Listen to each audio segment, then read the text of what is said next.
is on in earnest with the increased tempo of political activities. Now, one big issue as the polls approach is that of offences, electoral offences that undermine the political advancement. Now, worrisome for many is the overheating of the polity, especially through hate speech, vote buying, undue influence, political violence or thuggery, and all these contradict the electoral guidelines. Now, going by the Constitution, electoral offences attract sanctions, which include imprisonment. But how effective is the application of the law, and how best to build a vibrant polity? These are some of the issues we'll be taking on NTA Tuesday Live tonight. But first, let's get to see this report by Salihu Abdullahi.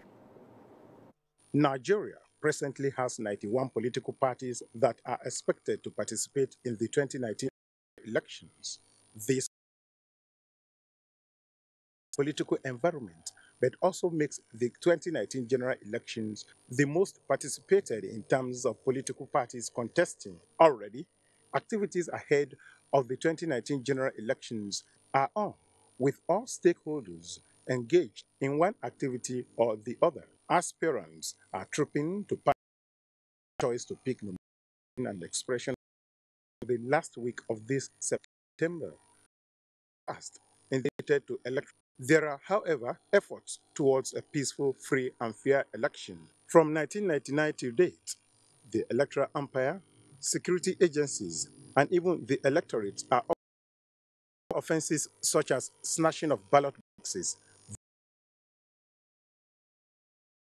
are now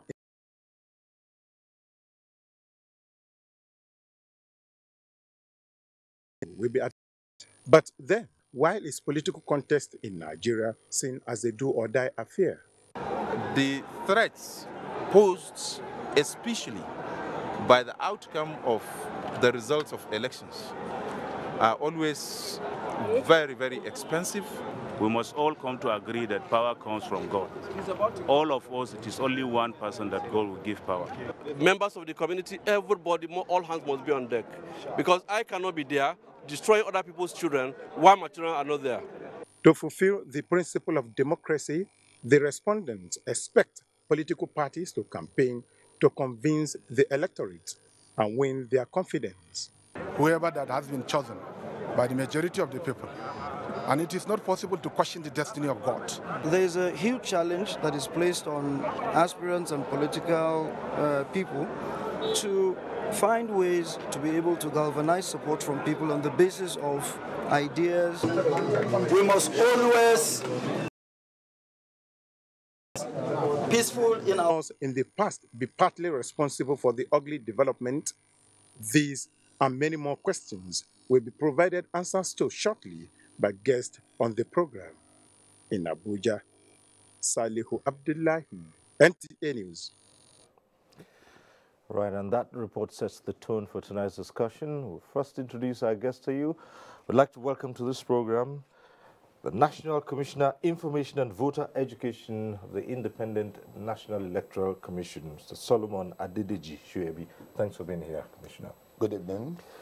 Let me also welcome to this program Deputy Inspector General of Police Operations, Habila Joshak. Thanks for being here. Thank you for having me. Good evening.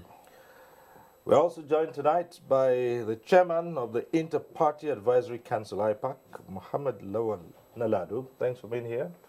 Good evening, viewers. And also joining us tonight is Dr. Chima Amadi, Independent Service Delivery Monitoring Group. Thanks for being here tonight. Thank you for having me. Right.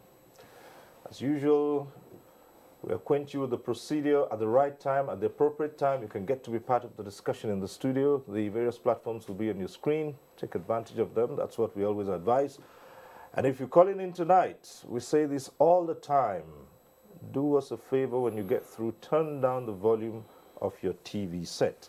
And the best way to know that your call has been passed through to the studio is your name will appear on screen. Once your name has been placed on screen, it signals that your call is through to the studio, and just go right ahead. Don't bother too much about greetings. Go straight to your point, ask a question or make a comment, And surely our guests tonight will take on such issues as you might raise. So once again, welcome to NTA Tuesday Live. Tonight, let's turn to the National Commissioner in charge of Information and Voter Education of INEC. And yes, when we say electoral offences, most people, first thing that comes to their mind is snatching of a ballot box, all such things. But it goes a lot beyond that, and there's so many things that constitute an offence. Let's hear first from INEC. Thank you very much, Mr. Rail. Electoral offences vary. In fact, they are as wide as electoral activities themselves are. Electoral offences start right from registration. A lot of people associate electoral offences with voting. But then there are electoral offences associated with registration. For instance, multiple registration is an offence under the law. Registration by a proxy is an offence on its own. Disruption or destruction of any of our equipment are offences. And when we talk about offences too, some of them even go outside the windows of the commission. We are supposed to monitor campaigns. There are some offences which are associated with campaigns themselves. They are electoral offences. But when we come down to balloting or voting, as the case may be, we have a whole range of them, just like you noticed. The issue of ballot snatching, thuggery, inducement of voters, and a whole lot more. There are so many of them that we cannot just have time to list here. But all we want to say here is that electoral offences starts right from registration through to campaigns of political parties, and then, of course, during the elections themselves. And there are guidelines at each stage prescribing what should be done, what shouldn't be done. We have enough laws, we have enough guidelines, even highlighting some of these offences, highlighting the relative punishment, and of course giving guidelines on how to prevent and how to avoid some of these things. You mentioned hate speech here, for instance. Most people don't see it as electoral offense. It is. It is. We've seen people who have willfully damaged the posters of their opponents. It is. Even as we are talking now, not given equal opportunities to all political parties, at least in broadcast by media organizations, is an offense related to election and, of course, punishable by the relevant body, which is the MBC. So there are guidelines, there are laws. We have enough of these, and in fact, we have enough of the offenses. Well, let's come to DIG. With a wide range of offenses like this, can law enforcement superintend properly what goes on, what constitutes offenses? In fact, some might even want to ask, for the law officers, are they also aware of this wide range of offenses as to stand and ensure that the law is followed? Yes, Cyril, I align myself with the position of the National Electoral Commissioner. There are a wide range of electoral offences that are spelled out in the electoral election of 2010 and 2015 as amended. It spelled out all what these are. And like you said, it starts from registration of voters, those that are underage, and those of them that would want to register twice constitute an offense. Having left that, even at the electioneering campaign, those who turn violent and those who attack and destroy equipments that are used for the purposes of making propaganda and, of course, running those campaigns constitute an offense. There are also those of them that will walk to a polling unit and cast their vote without having been registered or using someone else's voting carries and also constitute an offense. There are quite a lot of them that are spelled out in the Electoral Act of 2010 and 2015 as amended. And all these offenses are spelled. The Nigerian police, who provide security across board for the purpose of this election, which is the primary assignment, including other security agencies that are also providing this security, have the right, have the authority constitutionally and statutorily to arrest anyone that is found to have committed any of these offenses. Over time, it's been extremely difficult to bring people to book, people who have committed electoral offenses. How difficult it is, because in dealing with politics, you're dealing with a charged atmosphere. It's open to interpretation of all sorts. People sometimes have been known to deliberately do things against the guidelines, knowing that if any attempt is made to bring them to book, they can turn around and claim that it's all political. Someone's using someone somewhere to... How tough is it to carry out this assignment? Yes, there's nothing tough because the guidelines are clearly spelled out. But I will agree with you, in a politicized environment and a community like this, you are likely to see people trying to bend the law to their advantage. But I could say that there are many factors that have been responsible for not gaining conviction at swift time. Some of the things are challenges of the fact that, yes, one, the Nigerian police and other security agencies have the right to arrest. The Nigerian police is saddled with the responsibility of conducting investigation of electoral offenses. But the Nigerian police do not prosecute offenders in electoral offenses. The offenders are arrested and are handed over to INEC, whose responsibility it is to ensure prosecution. Outside that, some of the things that slow down process of bringing people to justice is this question of the ability to have the capacity, both the Nigerian police and other security agencies or INEC. There are paucity of funds.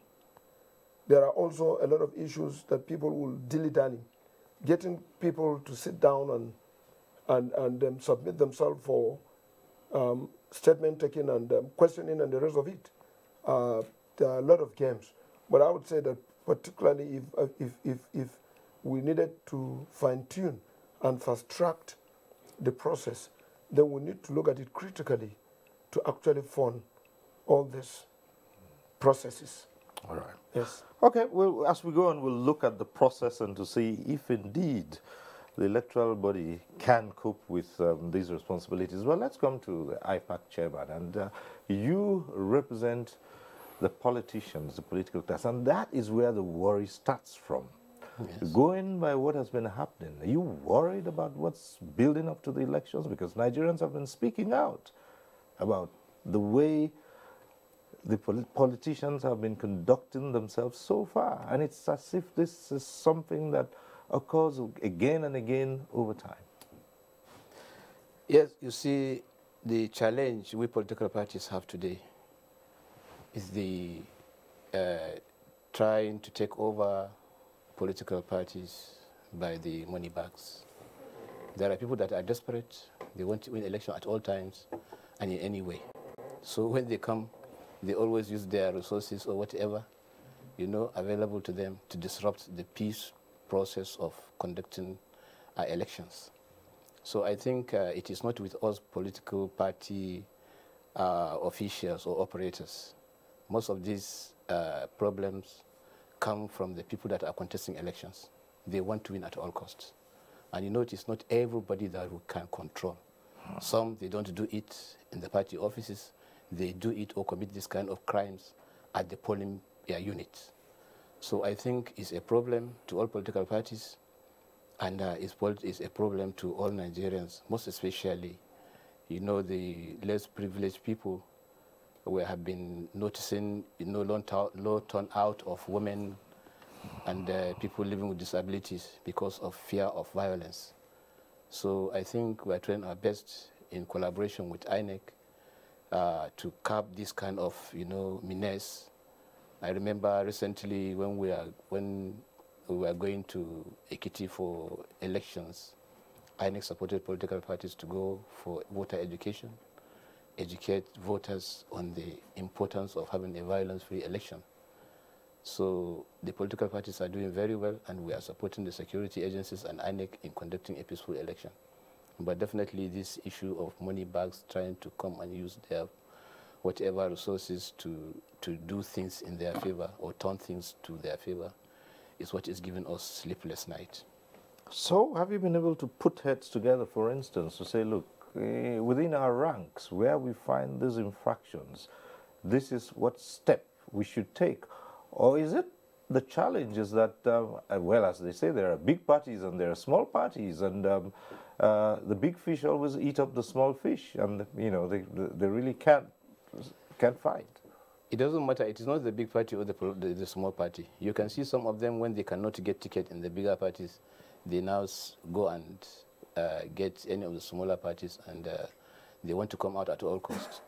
So I think the problem is not with us, with the politicians or the political party operators. The problem is with these people that are contesting election.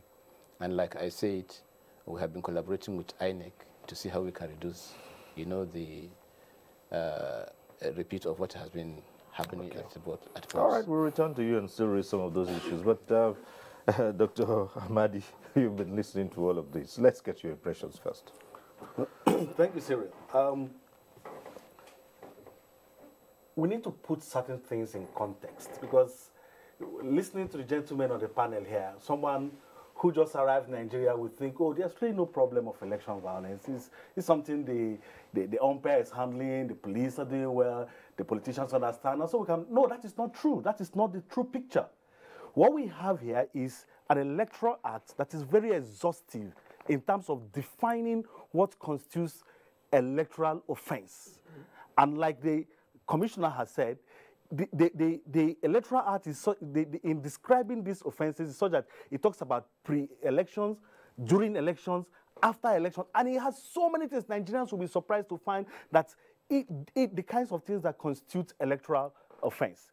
Now, so you ask yourself, if our laws are so exhaustive, how come we still have electoral offenses such that we are discussing on Tuesday night the issue of electoral offenses?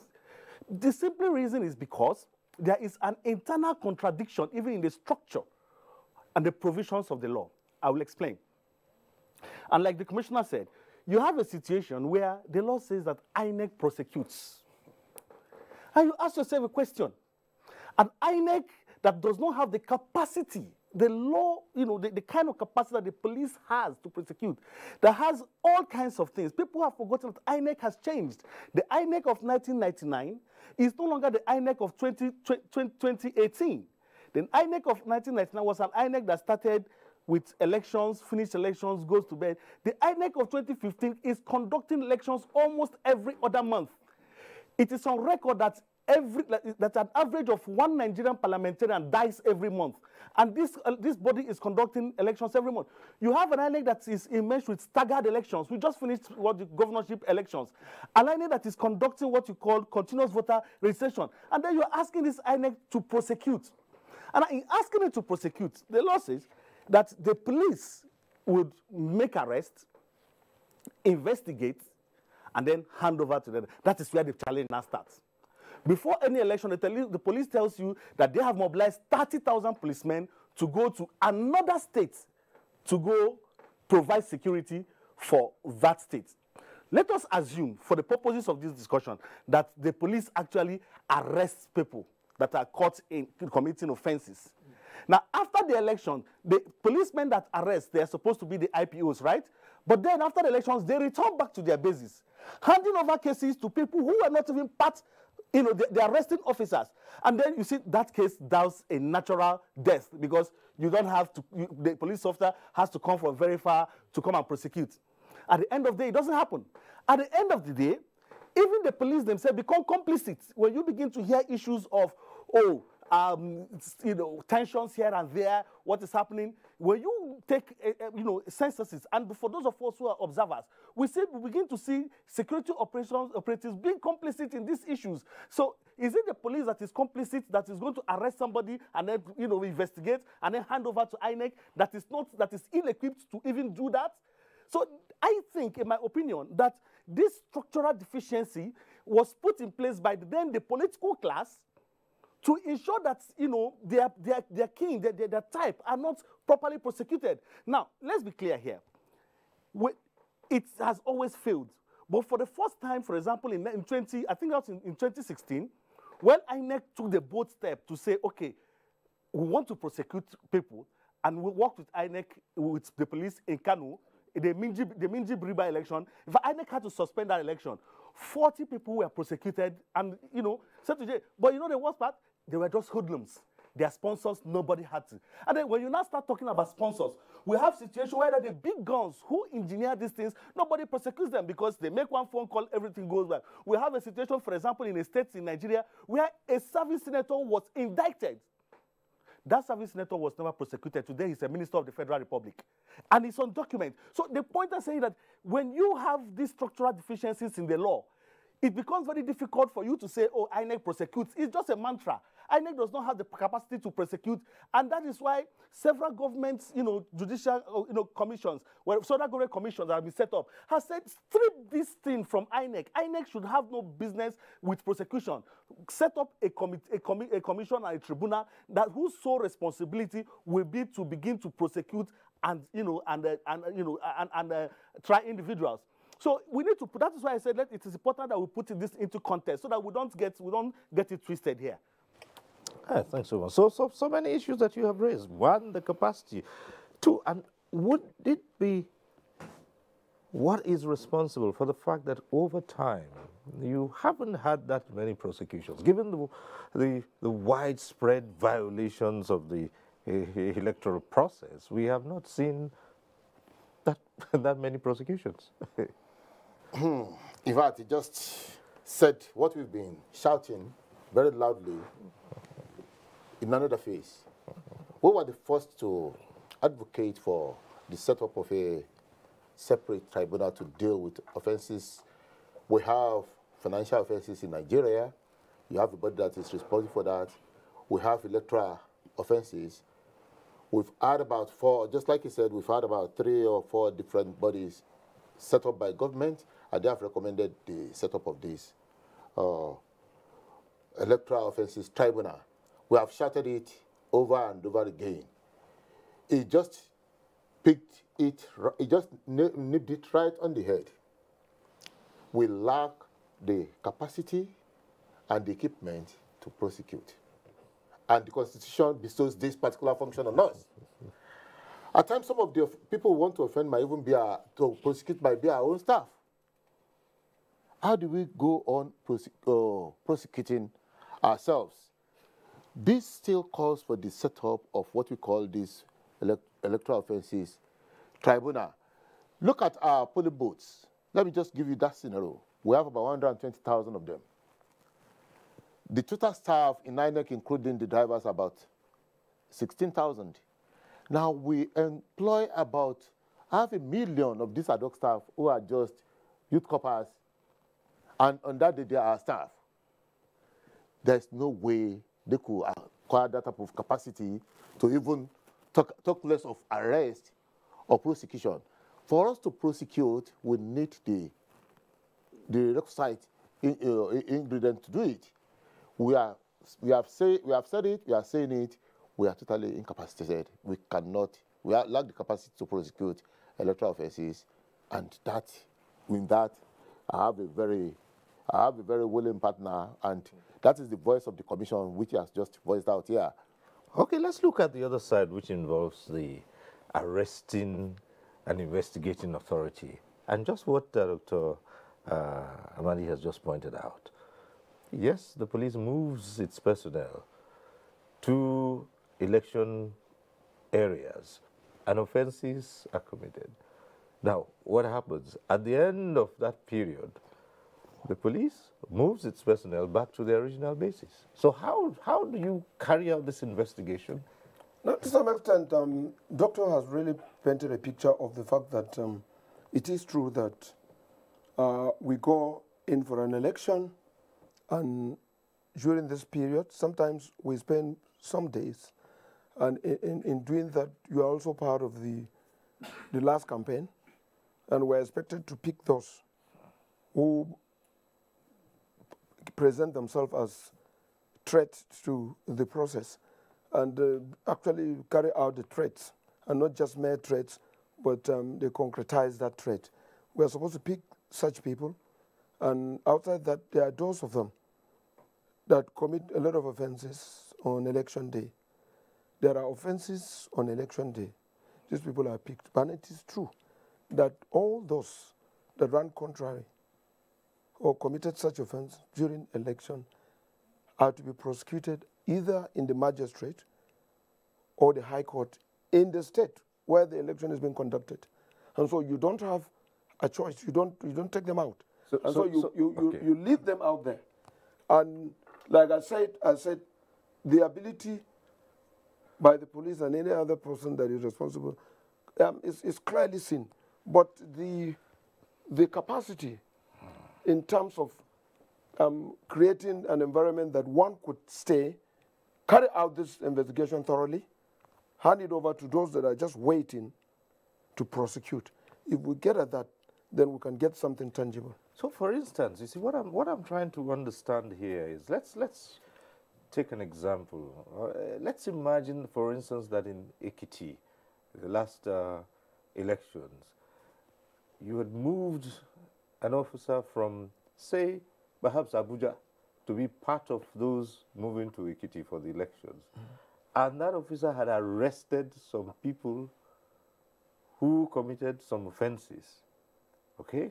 So it is assumed that within that period where the election took place and the results were announced, he would have conducted all his investigation, handed over to INEC, and then at the end of it all, he's moved back to Abuja, for instance. So when they go to court and there is need for the investigating officer to show in court, you would move that officer back and forth to Ekiti. Yes. Yes, and so Cyril, how much of that can you do? Cyril, that is it. The last election in Ekiti, the one that I'm very sure, we had 8 that ran contrary, that broke the law. We got 8 arrested, and investigation started because we usually have a team that does investigate right from the onset. Election before election day, election on, offenses committed on election day, and election, some of the offenses committed immediately after election, and there are a lot of others that are outside the electoral law that the police is constitutionally responsible for the investigation and the prosecution, because some of the offenses that are of such a nature that does not fall under this electoral law, the police will carry that. It is true that when we do that, we're expected to keep those teams to continue to investigate and thereafter hand over to INEC. But because of the capacity, like I told you, there are facilities that are required, there are a lot of movements, there are a lot of interviews, and there are a lot of money that goes in. Once you don't have that, you hand over to the state. For the IPAC chairman, would it be correct now to say that the politicians know this loophole and therefore they exploit it and do things and get away with it? No, it is not that the politicians know the loopholes. You see, like I have said, these crimes are being mostly committed by people that are contesting election. Yeah, but they're using the platform of they the are using the political platform. parties. Yes, of course. But when they are coming, they will come as clean and good people. It's only when they want to achieve what they want to achieve, they start displaying their own character, which we don't know. So the efforts the police, security agencies, and INEC is putting to curb this kind of or continued, violence in election or electoral processes is being supported by Inter-Party Advisory Council. That is why whenever there is any election around the corner, we used to carry ourselves to that state or that scene to make sure we go out and sensitize voters the need and importance of having a violence-free election. And we have flyers, we have all sorts of working materials and information to pass to the electorate that look, elections, violence during election or after or before is not good for this country and it's not good for the development of democracy in Nigeria. Okay, so far we've been looking at election day, but let's come to pre-election. There are also electoral offenses, pre-election. Yes. And it's like what is happening now.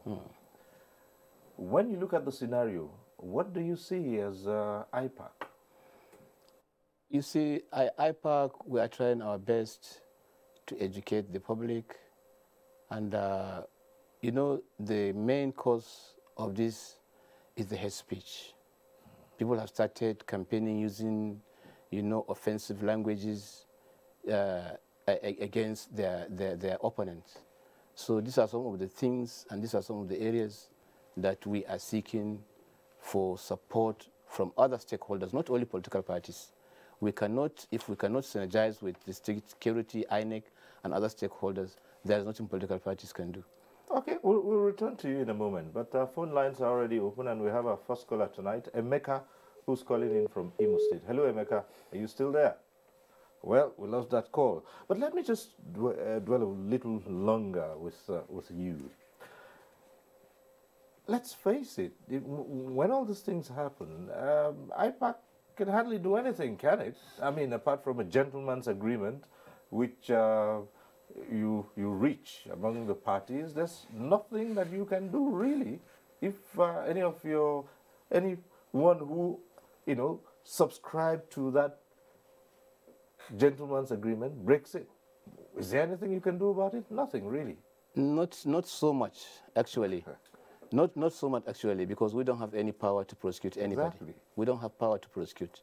And but we have our legitimate right, to educate voters. Okay, so beyond that, what advice would you give the authorities then? For instance, you see, you gather yourselves around and say, look, we are IPAC, we belong to all the parties. Let's sign a gentleman's agreement and say, look, we'll carry out our campaigns devoid of hate speech. We'll make sure our supporters don't go on rampage. We'll not do this. And the minute you put pen to paper and turn your back, it starts to happen. So what do you advise the authorities and say, look, let's think of a way we can put a stop to this, or at least curb it to the barest minimum? Well, recently we had a capacity building workshop in Abuja here where all the political parties came together and signed a peace accord kind of, where we all agreed that the elections should be violence-free. These are the only things we can do. But I am suggesting if the security personnel can be more proactive, I think we political parties can be giving them information to arrest, offenders. All right. Let's go back to the phones again. This time, Kanu. Hope we can get this call through from Abdullahi, who's calling in from Kanu. Hello, Abdullahi.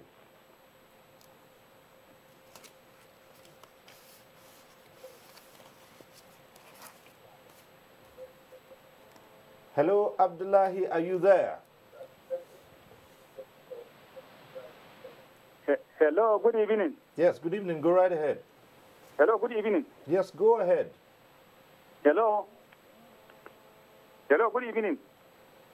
Yes, Abdullahi, your name is on screen, so go right ahead with your question or comment. Hello. Hello, good evening. All right. Okay, now, I'm hearing what you have said with your guest. Yes, my comment is that to have this now, I'm hearing what you have said. Now, please, my advice is that yes, my comment is that you know what, Abdullahi, we're not getting this correctly. We said my at the advice start is of that this program, and we've always said this, that when your call goes through, turn down the volume of your TV. I can hear I can hear the echo from your TV right here in the studio where I'm seated. And this is what we say every week. Every Tuesday we say the same thing.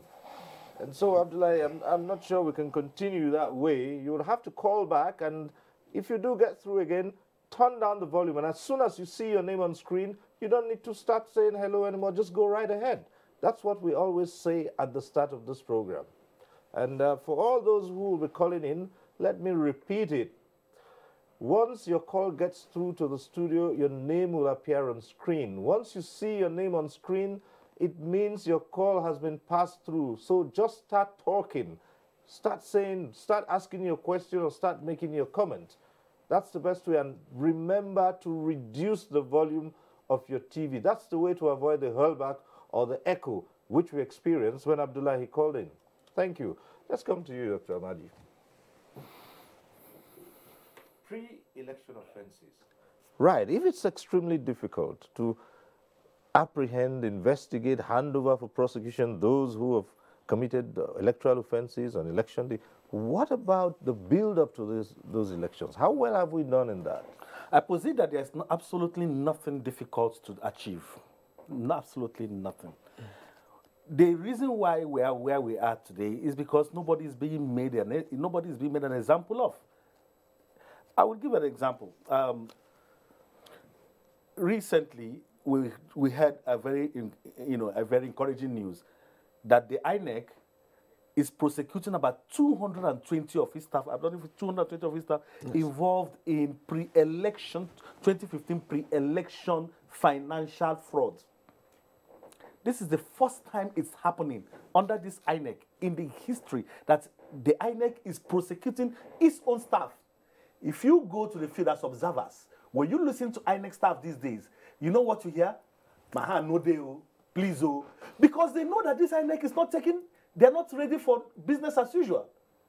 When it emerged that somebody who was fleecing Nigerians somewhere in Taraba State, taking money to register people, the INEC they came down on their staff immediately, suspended, interdicted him, and then they're investigating, and that fellow knows what to expect. I expect that the police should do the same. You cannot arrest everybody. Where you have a population of over 1 million, and like what happened, what the trend we're seeing now, vote buying, how many people can the police really arrest? But the problem we have with the police these days is that you go there, you sit down, you watch these things happening, you do practically nothing. And then the people run riots. At the end of the day, the man goes back because for the police, their own is, we want to make sure that lives and properties are protected. Then what happens during, the infringements? You do nothing. And you think if you want to put fear, because look, the average human being is not given by the morals you're talking about. Oh, we are doing leaflets, we're appealing to the moral consciences of people. It's not going to work until the man says that if you do the crime, you will do the time. And so it is right time that the police steps up and said, okay, we need to make an example of some people. We know the challenges, and he's right. When you move this stuff, because you want to conduct elections, and the politicians have made elections so expensive, so they make the tension, the deepening tensions, that the police cannot just keep quiet and say, oh, let them do their things because we want that state to prosecute. They move in people. And by the time they move in people, and then you get down there, if the police can say, okay, we want to make an example, and they arrest some people, try them, damn everything, and prosecute them, you will begin to see a situation where the Nigerian who wants to be instigated by the big politician will ask himself questions. It's not happening. And so long as it's not happening, so long as you are not making people pay for the crimes, whether it is hate speech, whether it is ballot box snatching, whether it's even sponsoring. In fact, let me even tell you, the electoral law even talks about using even the police vehicle to convey individuals who want to make problems. That's exclusive, But the truth of the matter is, nobody is being tried, nobody is being made an example of. Now, if we can come to a stage where we say, if the INEC, for example, is disciplining its own staff, if the politicians, for example, are disciplining their own people, IPAC cannot say there's nothing you can do. You have the option of expelling your members, naming and shaming your members who carry out these activities. And if the police can, on their own, begin to prosecute, I see a situation where Nigerians will begin to, become a little bit reticent in carrying out some of these things. Okay, let's quickly try this call and see if it can go through. From Kebbi, Abu Bakr calling in from Kebbi. Hello.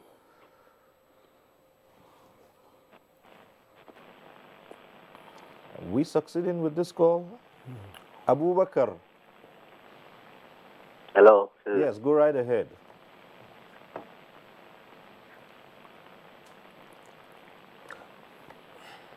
Hello? Go on, Abubakar.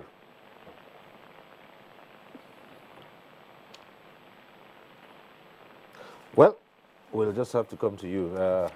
Yes, DIG. Yes. I quite got the position of Dr. Ahmedi very well, but I want to put this record straight. I'm sure he's aware that the INEC staff and our own, the police officers, and some of the staff and other people that were arrested in Port Harcourt that are presently being prosecuted by INEC was the wisdom and the insistence and the wish of the Inspector General of Police, who personally, all those that are being tried now, the INEC staff, there are police officers who run counter to the electoral laws in Port Harcourt. Whatever prosecution is going on, it's the wisdom of the Inspector General of Police that have insisted that these people be prosecuted. So that was ours. Okay. All of it.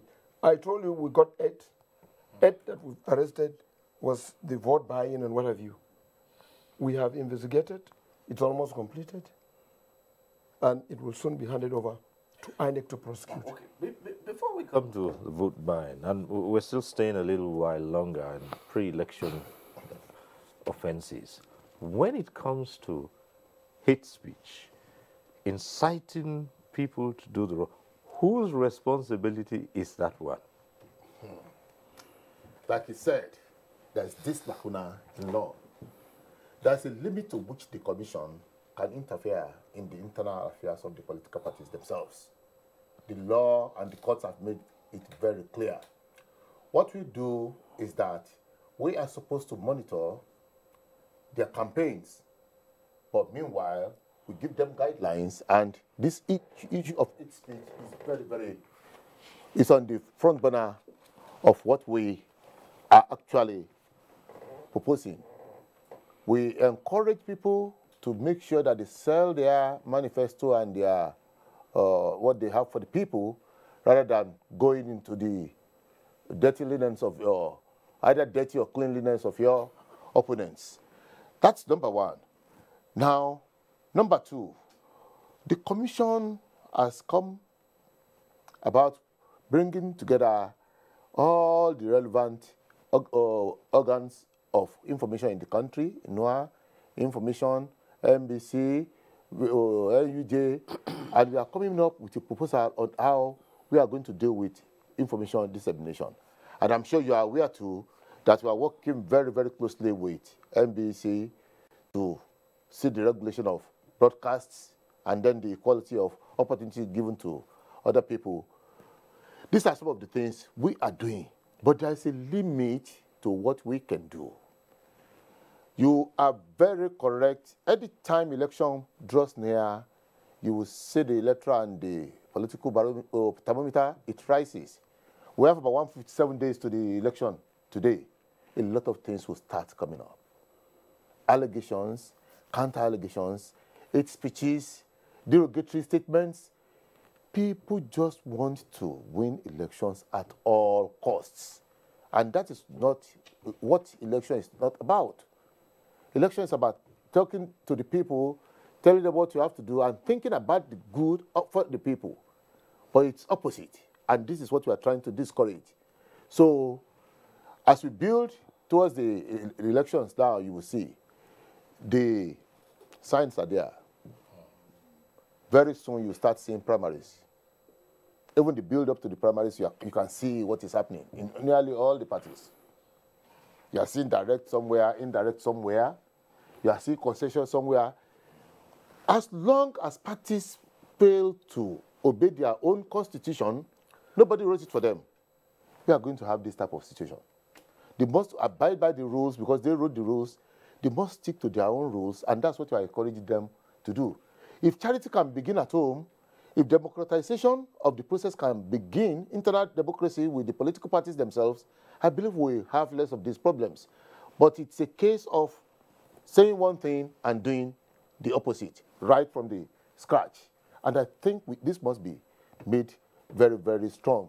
IPAC has a great role to play here, and we are really encouraging them to do this. They are trying because they have a very good relationship with the commission, but to me it looks as if they are not equipped to put the big sledgehammer on their members. That's just where the problem lies. Well, we'll still try again on the phones from Taraba. Saidu calling in from Taraba. Hello, Saidu.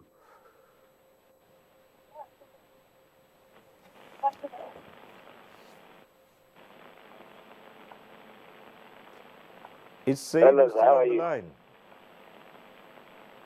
Hello. Yes, hello, Saidu. Go ahead.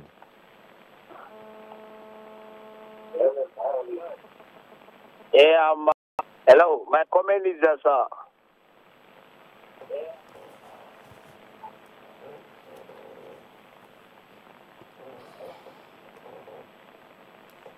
right, those people that are complaining about police, we've not heard a thing from you. In this regime of President Muhammadu Buhari.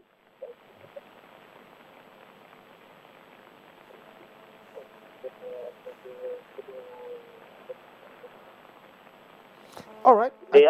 We'll have to do without the phone calls for the time being because we do have so many things to talk about today. Maybe at some point in time, when the callers can get it right, we'll return to the phones. But for now, there's so much to talk about here. Yes. Election is one of those avenues that has afforded members of the public or community and citizens to elect into office people they want to be in charge of the affairs of their country.